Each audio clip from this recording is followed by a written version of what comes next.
Ladies and gentlemen, this is America's new Abrams X tank needs to chill out by channel task and purpose. Why is it saying new tank? Because clearly it's not. Because it's just a prototype as far as somebody commented basically. Right? So, sometimes I talk about this, which I've never watched, never watched a video, and how do you know it? Basically, somebody commented. So, somebody commented Abrams X is not really a newer tank in a way because it's just a prototype. Prototype basically probably works but it's look what we can do type of way. And I guess America's not going to pay for it. Right? America's going to, we don't need this. We're going to still going to update the M1 Abrams with a newer update that they do.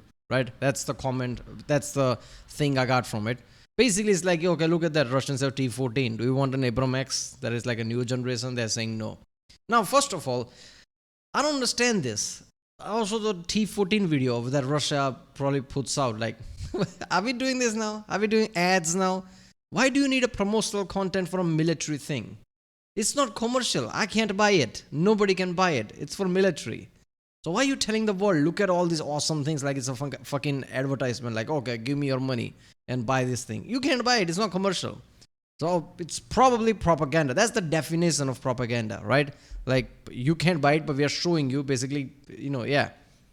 So I guess, one thing I can think of, also the Abrams X, prototype. Okay, show prototype to people brass that needs to know.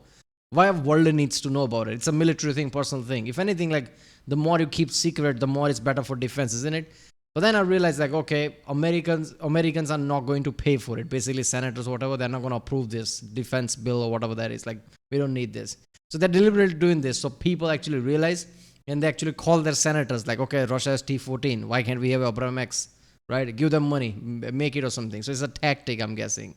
They put pressure on the senators so they actually pass this rather than newer version of M1 Abrams or something. Because otherwise, I don't understand this. This is not a bike or a car that you can buy that you can just put out promotion or something. Look at that. This is prototype. Companies do that all the time. Car companies, they look at the prototype. They don't even make it most of the time. Peugeot is best at that. Always make prototype, never makes a car. So I don't know. So it's going to be interesting. I like to think that, military doesn't work commercially that way. And even though they're not going to make this now, because it's a concept and it's a technology, maybe one day, if not now, 5 years, 6 years, 8 years, maybe they will make it one day as a production. But right now, maybe there's no plan for it. All right. So needs to chill out, which means this will have insane technology to it. So let's watch it. Chris Caffey. Earlier this month, for the first time, General Dynamics released brand new footage of their next generation Abrams X that aims to replace the 4-decade-old M1 Abrams tank. But I think a lot of people don't know that many of the Abrams X weapons and concepts originated in seemingly failed weapons programs from the 1980s and 90s. Let's analyze what we know about the new tank's cannon, hybrid electric tree hugger engine, and its electrical systems that sound like Jarvis from Iron Man. Have you ever felt certain you were meant to be fancy royalty? Established Titles offers title packs that give you at least 1 square foot of dedicated land. Wait a minute, isn't this a scam? Wait a minute. Alright, I don't know if it's scam or not, but it's a here and there type of thing, right? This was a big thing. Originally when Castle Geographic said okay, we're not going to work for this. I don't know. It's a weird, a more nuanced thing than just it's a scam. Right, so I don't know if this link still works or not, but go to original video page link from there if you want it. Support the channel, task and purpose. And yeah, let's do this. .com/task and purpose to get your gifts now and help support the channel. With everything we've recently learned about modern tanks' vulnerabilities on the battlefield, is this new one really all that different? Much of the Abrams X technology is based on an infamous US Army acquisition program that has its roots in 1999 called the Future Combat Systems. FCS was the Army's most technologically complicated and expensive modernization effort since World War II, with a projected life cycle cost of $200 billion. It promised to field new, lightweight, low-recoil tank cannons and 20-ton unmanned robotic vehicles that were all linked together on the same wireless network. Or as the Department of Defense would say, the system of systems will link the power of sensors, command and control, and even unmanned systems to the soldiers and leaders we are growing today. It's the system of systems. It's the alpha and omega. It's the be-all, end-all of defense programs. In 2009, after blowing... I don't like it. This is shit, right? China recently, I don't know how recently, but basically stole documents from Lockheed and everyone. F-35 and all that. You can stop your own system getting hacked. You want a system that is linked with each other with some kind of a network. I don't care if it's your own personal satellite or different thing entirely. If it can be hacked, it can be fucking hacked. So I don't like this, right? I'm just like, at a smaller level, I guess it makes sense with F-35B just talking to each other using radar or whatever. I like that, fine. All system linking with each other and everything's linked. Nah, I don't like this. It works for consumer because of ease of access. You don't need ease of access in military, right? Safety comes first. This is just insane. There's a reason why lots of nuclear missile silos still have floppy disk. Not because they're too lazy to update it. It's because you don't want that somebody just basically hitting a key and launching a nuke. Going through $18 billion, the Future Combat Systems program was finally canceled. No new vehicles, no new systems were successfully acquired. However, we're now seeing many of the seemingly failed ideas from the scrapped Future Combat Systems program are actually getting resurrected. For instance, the General Dynamics Abrams X prototype footage reveals that it's using the XM360 lightweight 120mm cannon with a ported muzzle brake that was originally designed for the FCS program. I like compared to M1 Abrams, this has like more edges and just making more modern. That's what modern is, like making like sharp edges and things. Look at the look of it. 2005. It only weighs 4,100 pounds, nearly half the weight of the old 6,800 pound M256 cannon. Bennett Labs developed the cannon at their location in Waterlevitt Arsenal in upstate New York. See, I don't just mispronounce foreign towns. Bennett Labs is the U.S. Army's primary design, development, engineering, and production facility for large caliber armament systems since 1887, when the arsenal was founded. The National Defense Industrial Association published a document detailing the unique aspects of the XM360 cannon. The XM360's muzzle brake reduces recoil by relieving some of the built-up pressures and has a blast deflector to minimize overpressure felt near the cannon. The weapon sensor electronically integrates with the tank's diagnostic system, giving crew a live readout of its health. Glad I got out of the Army before they started trying to put electronic microchips inside me to monitor my health. The Abrams X uses an unmanned turret that automatically loads the ammunition itself with a carousel system. The advantage here is that it lowers the system's weight by— What is the LED panel? What is that? Look at that. Is this LED? What is this? It looks new, not gonna lie. The tank, even though it's the same design, the hard edges and curve, I don't know, no, there is no curve. Basically, hard edges makes it look more, I guess, new. I don't know. Itself with a carousel system. The advantage here is that it lowers the system's weight by a lot because the turret can be smaller and requires less heavy armor protection since there are no crew located inside of it. So you might be wondering right now, if the Abrams X has an autoloader, does that mean that these tanks will detonate their ammo like the Soviet-era T-72? And the answer appears to be no. The Abrams X looks like it might have some blowout panels on the back of the turret that send any ammo detonation up and away from the crew. According to General Dynamics, there's a massive difference here. The rounds still always stay behind a blast door on the Abrams X. Wait a second, before we continue, is it just me or does that new paint job look exactly like the color from Ed 209 from RoboCop? Sandbox.com got some great interviews with Tim. It's a psychological warfare. If they make this, not psychological warfare, it's psychology. It's not a war, it's psychology. If they make it, it won't look like this. But right now they're making this so people see like, oh, they look at this like, just, even though everything about it is futuristic, people are just gonna see the looks of it. So they have to do all these things. Like, look at how it looks. Look at the color. Look at the awesome. Just like, amping things up. And, one thing we realize, even the people in power, basically senators and things, are also idiots, basically. They're not military experts or something, so even to them, look at how good it is. Look at the specs and look at this, like, okay, yeah, approved. And then they're gonna make something that actually makes sense on the battlefield. Tim Reese, the business manager at General Dynamics, and he said, quote, by comparison, the Abrams X weighs in at just 60 tons. So the next-gen tank weighs 10 tons less than the current 70-ton Abrams. Many people have pointed out how similar the new Abrams X design is to General Dynamics' old M1 tank testbed concept from the mid-1980s, which also had an autoloader and an unmanned turret with the crew sitting up front. However, the TTB was canceled because the Soviet Union fell apart and there appeared to be no threat from Russia anymore.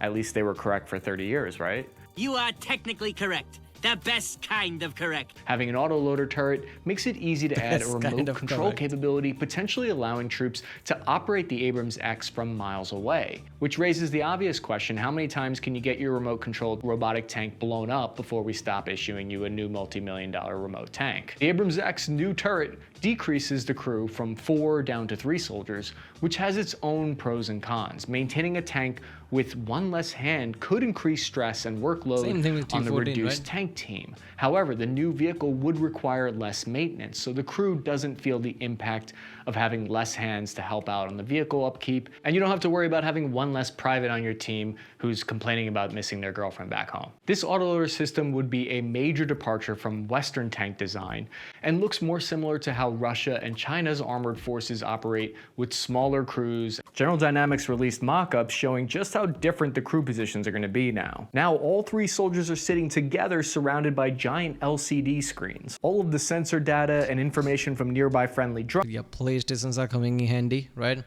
Everybody's playing PlayStation all the time, Doom and everything. Okay, how is this going to help? Well, you have no idea. Drones can be piped straight to you. There have even been mock-ups of a possible 2-crew design for the tank that shows what it might look like to have the driver and the gunner's seat up front.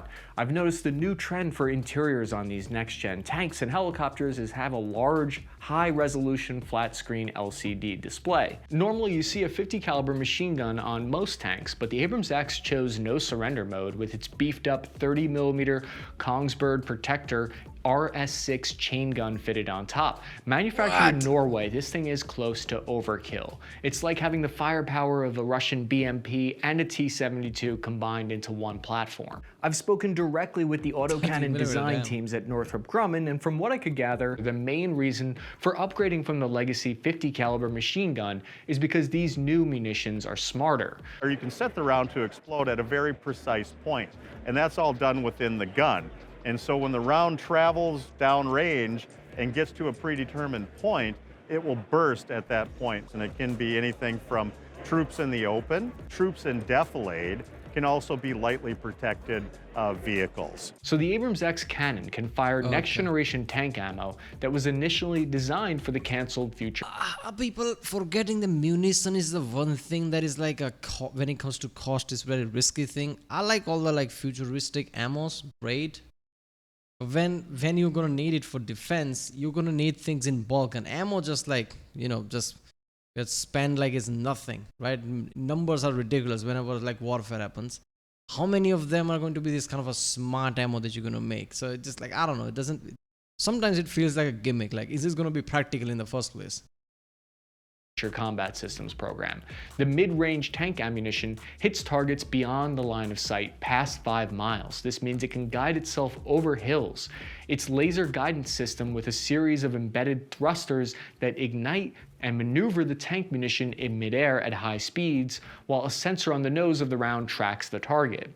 Mid-range tank ammo is yet to be fully adopted into units, but having this ability on the cannon future-proofs the Abrams X and allows it to be upgraded well into the future. Beyond line of sight was one of the cornerstones of the Future Combat System program, but the tank's main highlighted new ability is its silent operation. According to the Russian Way of War publication, you can normally hear a tank traveling on a country dirt road about 1,200 meters away, and you can hear one traveling over hard paved roads about 4,000 meters away.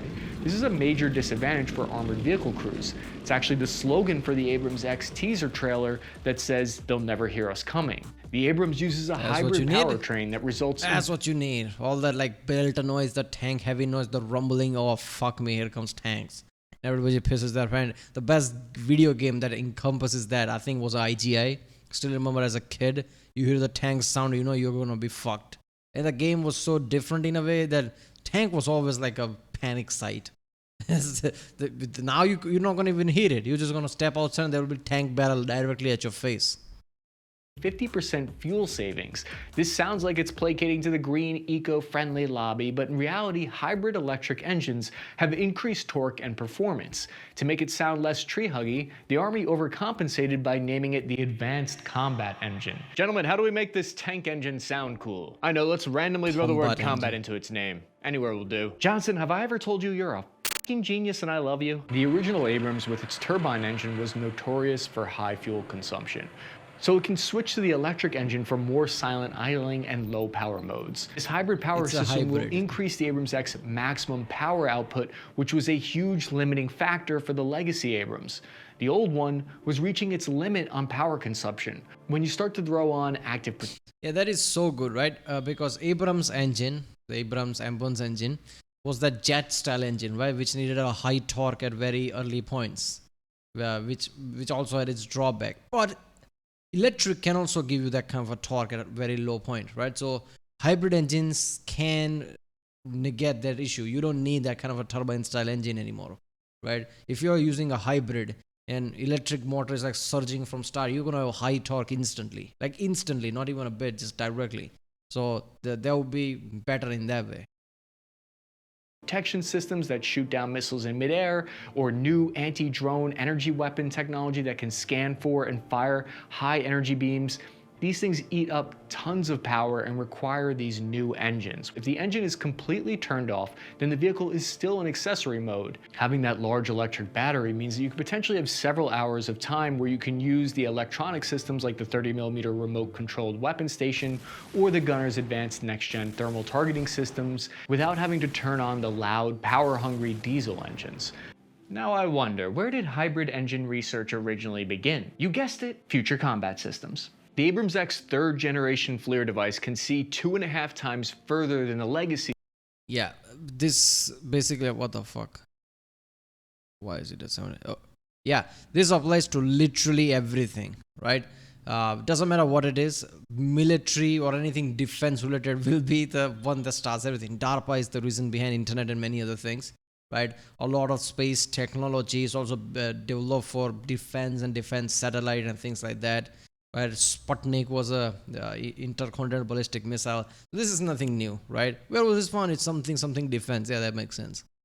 Systems. It's like making a leap from a standard tube television to a high-definition 8K TV, is how Raytheon describes it. I spoke with the experts at General Dynamics Land Systems about the Catalyst electronic architecture software system to get an idea of how this is exactly going to change the Abrams X and how it will change fighting doctrine. Architecture, that's really what's new this year, is the vehicle electronic architecture and the hardware that make it run from the inside. It's the electronic boxes, the power control, the sensors, and all the data sharing implements, and the software code to make that all work.